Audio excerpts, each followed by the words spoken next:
კოლეგებო, უბრალოდ რაღაც სიმბოლურია ალბათ შეიძლება ითქვას, რომ შესაძ ერთი ზურაბაბაშიძე აკეთებს განცხადებას, მეორეს უწევს რაღაცა ოპონირება, მაგრამ ნუ ეს რეალობაა, რეალობას ვერ გავექცევით, ვერც ერთი ვერ გადავიკეთებთ, ვერც ერთი სახელს და გვარს, უბრალოდ სხვადასხვა პოზიციები ვიკავია ამ ქვეყანაში. რაც შეეხება საკითხს, ახლა მე მგონი აქ დავა არც უნდა იყოს იმასთან დაკავშირებით, დებატები უნდა გაიმართოს თუ არა რაიმე მნიშვნელოვან და აქტუალურ საკითხზე. რა თქმა უნდა, უნდა გაიმართოს. თუ პარლამენტი არის იმისთვის, რომ აქ უნდა ვიდებატოთ განსხვავებული პოლიტიკური ძალების წარმომადგენლება, ან ერთმანეთს უნდა დავაჯეროთ რაღაცის გაკეთებაში, ან ვერ დავაჯერებთ და შემდგომ საზოგადოება მიიღებს გადაწყვეტილებას, ვის უფრო დაუჭერს ხარს. მე მგონი ეს აქსიომაა, მე მგონი არავის არ ჭირდება ამის სახსნა. ეს იგივეა, რომ ჩვენ ერთ დღეს ვთქვათ, რომ ჩვენ აღარ მივიღებთ კანონებს, იმიტომ აღარ გვინდა კანონების მიღება. რას ნიშნავს? არის საკანონმდებლო ორგანო, არის პოლიტიკური ორგანო და სწორედ ამ დაწესებულებამ, ამ ინსტიტუტმა უნდა გამოაცხადოს დებატები, გახსნას საკითხი საზოგადოების აქტუალურ თემებზე, იმჯელოს და შემდეგ უნდა დავარწმუნოთ ჩვენ საზოგადოება ჩვენ აქ ყოფნის აუცილებლობაში, ან ვერ დავარწმუნებთ და საერთოდ აღარ ვიქნებით აქ და იქნებიან სხვა ადამიანები, რომლებიც ალბათ უკეთესად გააკეთებენ საქმეს. მე მგონი ეს ესეა და მე მგონი ეს არ არის სადაო და მე მგონია ყველანი ამაზე ვთანხმდებით. ხა არის მნიშვნელოვანი რაც შეეხება იმ საკითხს, რაზეც ახლა უნდა ჩვენ გვიწევს უკვე დებატებზე, დებატების ახსნა, რომ რამდენად საჭიროა, ამავდროულად გვიწევს უკვე პრაქტიკულად ვიდებატოთ იმაზე, თუ რატომ არის ეს თემა მნიშვნელოვანი. როდესაც ჩვენ ერთად ყველა აი აქ შემოვედით ამ პარლამენტში, ერთი ყველაზე კარგი საქმე რაც გავაკეთეთ, იყო ის, რომ მივიღეთ დოკუმენტი საგარეო პოლიტიკური კურსის შესახებ. რომელსაც ყველა მიუხედავად ჩვენი განსხვავებებისა, მიუხედავად ჩვენი მიუღებლობისა ერთმანეთისადმი, მაშინ ჩვენ თავისუფალი დემოკრატები გახდით აქტიური წევრი კოალიცია ქართული ოცნების, ჩვენ ვიყავით აქტიური იმ დოკუმენტის შემუშავებაში, ჩვენ ოპონენტებთან მაშინ და დღესაც შეიძლება ძალიან ბევრი მნიშვნელოვანი საკითხებზე ესეც იქნება მომავალში ნაციონალურ მოძრაობასთან და ერთად შევიმუშავოთ დოკუმენტი, რომელსაც დავარქვით საგარეო პოლიტიკური დოკუმენტი, რომელიც ვიყავით ამაყები, გაუგზავნეთ თელ მსოფლიოს, უთხარით, რომ აგერ საქართველოში არის ეს მნიშვნელოვანი საკითხი, ჩვენ ჩამოვყალიბდით, შევთანხმდით და არაფერი არ იცვლება.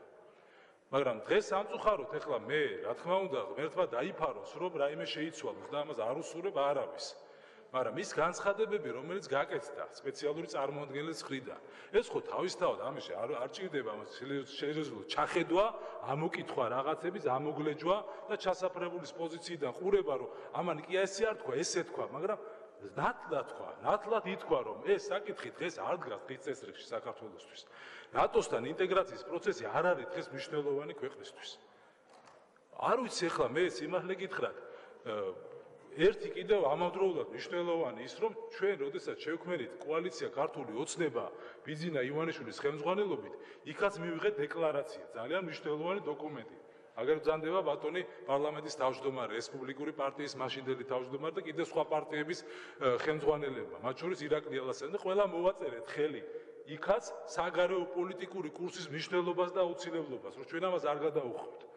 ეხლა მე სიმართლე გითხრათ, ყოველდღიურად ისმევა შეკითხვები და სწორედ ესეთი განცხადებები, ესეთი დამოკიდებულება აჩენს ზევს საზოგადოებაში და ნიჰილიზმს. თუ ხელისუფლება არ იზიარებს ამას, რა თქმა უნდა, საზოგადოებაში ხდება, რომ იქნება მართლა არხებს.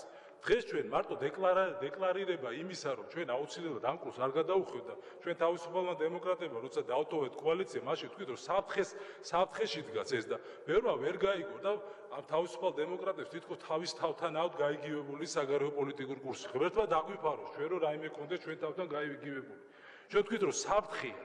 ესეთი დამოკიდებულება, ესეთი საკითხების გადაწყვეტა, რაც მაშინ მოხდა. დღეს ესეთი განცხადებები, ეს ყველაფერი საფრთხეში აყენებს იმას, რასაც ჩვენი ყველა და ის ადამიანები, რომ ეხლა მე ნამდვილად არ მინდა ეხლა დარწმუნებული ვარ, ყველანი თბილისში თაწმინდის პანთეონზე ნამყოფები ვართ. და იქ დასაფლავებული 90% ადამიანი ამას შეეწირა საქართველოს დამოუკიდებლობას და თავისუფლებას. იქ სერგო ორჯონიკიძის საფლავი არ არის ხალხო და ვერ იქნება ვერასდროს. ეს არის მნიშვნელოვანი, რომ ჩვენ აი ამ ადამიანები მაშინ არ არსებობდა ნატო, არა არსებობდა იდეა ქართული სახელმწიფოს დამოუკიდებლობის, ერთობის, თავისუფლების. და ეს არის თავი, შეიძლება არ მოგწონდეს ნატო, კონდეს გარკვეული პრეტენზიები სტრუქტურასთან და მთელ რიგ საკითხებთან, მაგრამ ის რომ საქართველოს რუსეთთან ერთად არ უნდა იყოს და მას არ უნდა ენის მოჭრებით, არ უნდა ველაპარაკებდეს, მე მგონი აქსიომაა. ესო წარმოუდგენელი სრულიად და ჩვენ არ უნდა ვაკეთებდეთ ისეთ განცხადებებს დღევანდელი ხელისუფლებას გულისხმობ, რომ იქ ეს სიამოვნებს რუსეთს და პუტინს. ეს არის კატასტროფა. მე ესე მიმაჩნია შინაგანად და ჩვენ ფრაქციას მიგვაჩნია ეს არის სრული კატასტროფა. ჩვენ ყველაფერს უნდა ვაკეთებდეთ იმისათვის, რომ საქართველოს დამოუკიდებლობა, მისი სუვერენიტეტი, მისი მთლიანობა გამტკიცდეს და აქეთკენ მიყვადეს ყველაფერი. რა თქმა უნდა, არანაირი ომი, რა ომზეა ლაპარაკი. ღმერთმა დაგვიფაროს ომი ამ სახელმწიფოში. გავიარეთ ეს უბედურება. გავიარეთ და ხალხს პირველი ამის ეშინია თავისთავად. დღეს ხელისუფლება უნდა იყოს მტკიცე თავის გადაწყვეტილებებში. დღეს მთავრობა უნდა ეუბნებოდეს საზოგადოებას, რომ მე ყველაფერს გავაკეთებ იმისათვის, რომ ყველა ჩვენთაგანი ვიქნებით დაცული. რომ არასდროს არ იქნება ომი, ჩვენ დავიბრუნოთ ჩვენ ტერიტორიებს, გავამტკიცეთ ჩვენ სახელმწიფოებს, ავაღორძინეთ ეკონომიკას, მოვერებით ამ გაუბედურებულ ლარს, მაგრამ ჩვენ გვესწვის მეორე, აბსოლუტურად განსხვავებული მოსაზრებები. როდესაც ჩამოიქცა რუსეთი დღეს ეკონომიკურად აღარ არსებობს პრაქტიკულად და ჩვენ კიდევ იმას შეიძლება რაღაცა ფორმით უნდა ვასიამოვნოთ, ეს არის სრულად მიუღებელი და წარმოუდგენელი. რა თქმა უნდა, ღმერთმა დავიფაროს, რომ ვინმეს ჭკუა ვასწარო, ყველას თავისი არჩევანი აქვს და არიან საქართველოში პოლიტიკური ძალები წახალისებული თავისთავად, რომელსაც აქვს მისწრაფებები რუსეთისკენ. არსებობენ ესეთი ადამიანების და ესეთი პოლიტიკური ძალებიც. მე ნამდვილად ვერ ვიტყვი, რომ ღმერთმა ხელი მოუმართოთ მათ, იმიტომ რომ ნამდვილად არ მინდა რომ მოუმართოს. მაგრამ ჩვენ გავაკეთებთ იმას, რომ დღეს საზოგადოებაში გაჩნდეს მეტი ნიჰილიზმი იმასთან დაკავშირებით, რომ რუსეთი არის მოურეველი, რომ რუსეთს ვერაფერი ვერ დაამარცხებს, რომ რუსეთის არმია არის დაუმარცხებელი. პირიქით, არც იმას უნდა ვლაპარაკობთ, რომ საქართველოს არმია მოუგებს ყველა ზომს. ეს მეორე უკიდურესობა და აბსურდია. მაგრამ ის რომ ჩვენ უნდა გავამტკიცოთ ჩვენი სახელმწიფოებრიობა, ჩვენი ინსტიტუტები, რომ თავდაცვის სამინისტრო მეტად ძლიერი უნდა იყოს და ჩვენ ჯარისკაცებს შევუქმნათ იმის განცდა, რომ აუცილებლად ის ადამიანები, რომლებიც ავღანეთში დაიღუპნენ და მიიღეს ამ ოპერაციაში მონაწილე, ესე ტყუილად იომეს. ტყუილად გაწირა ამ ადამიანებმა თავის სიცოცხლე? რა თქმა უნდა არა.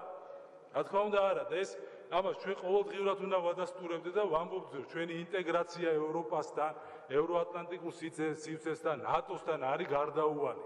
ჩვენ ამას აუცილებლად ბოლომდე მივიყვათ. რა თქმა უნდა, რთული გზა. არავინ ყველანი ვიცით, რომ ეს არის მარტივი.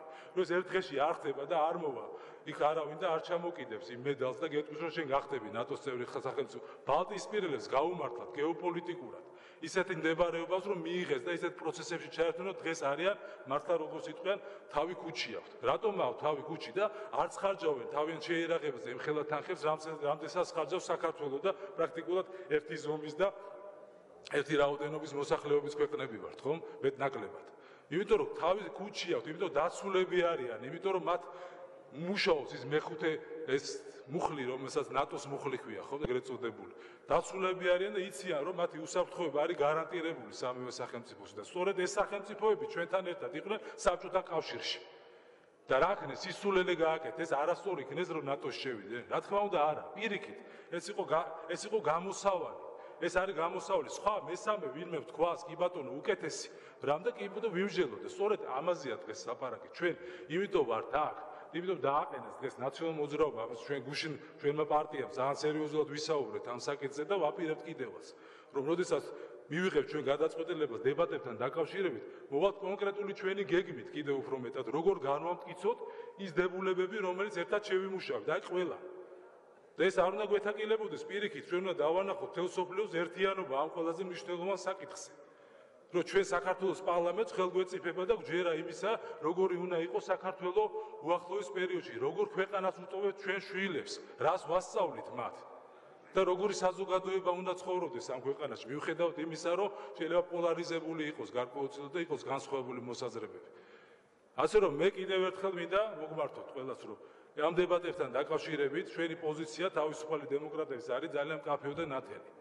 აუცილებლად უნდა შედგეს და ეს უნდა იყოს ძალიან საქმიანი, ყოველგვარი პოპულიზმისგან გამორიცხული და რეალურად დაიდოს გეგმა, როგორ განავითარებს, მოვიყვანოთ მინისტრები, დაუსვათ შესაბამისი საკითხები, როგორ საგარეო საქმეთა მინისტრი, ეგრევე სახელმწიფო მინისტრი ევროინტეგრაციის საკითხებში, იგივე თავდაცვის მინისტრი, რას აკეთებს იმისათვის, რომ დაუახლოვდეთ ნატოს, როგორ სრულდება უელსის სამიტის გადაწყვეტილება. აი ამაზე უნდა ვსჯელობდეთ ჩვენ. და აქეთკენ უნდა მივდიოდეთ და ამაზე უნდა უთმოდეთ ძალიან დიდ დროს, იმიტომ რომ ეს არის ჩვენი ქვეყნის მომავალი. მიიღებს თუ არა საქართველოს უვიზო რეჟიმს. ეს ყველაფერი ერთმანეთთან პირდაპირ კავშირშია ხალხო. ამაზე რომ ვამბობ, თუ არ სწორა, ესეც ამასთან მოვა, მე დასავლეთ შემოგიდეთ, კი ბატონო, სულ კარგად იყავით. ასე რომ, დიდი მადლობა და დარწმუნებული ვარ, რომ სწორ